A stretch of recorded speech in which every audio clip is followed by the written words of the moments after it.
कलयुग में पांडवों का जन्म किसके घर में हुआ है?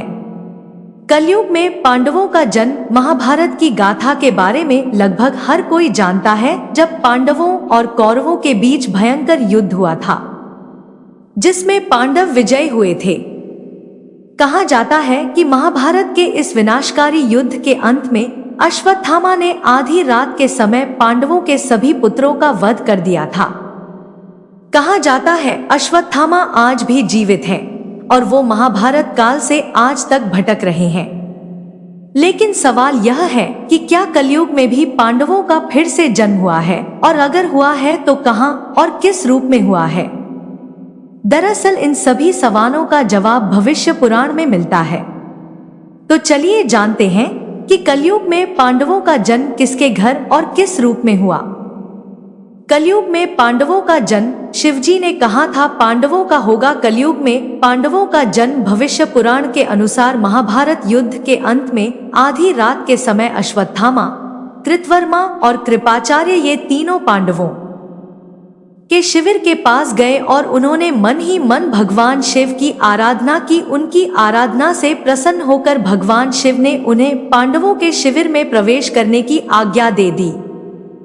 भगवान शिव से आज्ञा मिलते ही अश्वत्थामा पांडवों के शिविर में दाखिल हो गए और पांडवों के सभी पुत्रों का वध करके वहां से निकल गए।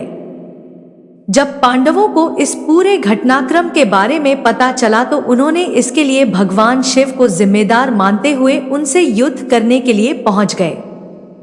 लेकिन जैसे ही सभी पांडव भगवान शिव से युद्ध करने के लिए उनके सामने पहुंचे तो उनके सभी अस्त्र शस्त्र शिवजी में समा गए। इसके बाद भगवान शिव ने पांडवों से कहा कि तुम सभी भगवान श्री कृष्ण के उपासक हो, इसलिए इस जन्म में तुम्हें इस अपराध का फल नहीं मिलेगा, लेकिन इसका फल तुम्हें कलयुग में फिर से जन्म लेकर भोगना पड़ेगा। श्री कृष्ण ने बताया कौन सा पांडव कहां और किस रूप में लेगा कलयुग में पांडवों का जन्म। भगवान शिव की इस बात को सुनकर सभी पांडव दुखी हो गए और फिर वो सभी भगवान श्री कृष्ण के पास पहुंचे। उन्होंने श्री कृष्ण से अपनी सारी व्यथा बताई। तब श्री कृष्ण ने उन्हें बताया कि कौन सा पांडव कलयुग में कहां और किसके घर जन्म लेगा। एक भविष्य पुराण के अनुसार श्री कृष्ण ने बताया था कि कलयुग में अर्जुन का जन्म परिलोक नाम के राजा के यहाँ होगा और वो ब्रह्मानंद नाम से विख्यात होंगे। दो श्री कृष्ण ने बताया था कि कलयुग में युधिष्ठिर वत्सराज नाम के राजा के पुत्र बनेंगे और कलयुग में उनका नाम मलखान रखा जाएगा।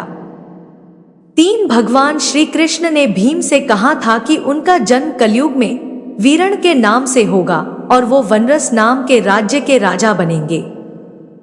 चार श्री कृष्ण ने बताया था कि कलयुग में नकुल कान्यकुब्ज के राजा रत्नभानु के यहाँ पर जन्म लेंगे और उन्हें लक्षण के नाम से जाना जाएगा। पांच भविष्य पुराण के अनुसार कलयुग में सहदेव भीमसिंह नामक राजा के घर में जन्म लेंगे और उनका नाम होगा देवसिंह। छह श्री कृष्ण ने बताया था कि कलयुग में धृतराष्ट्र का जन्म अजमेर में पृथ्वीराज के रूप में होगा और द्रौपदी उनकी पुत्री के रूप में जन्म लेंगी और उनका नाम होगा वेला।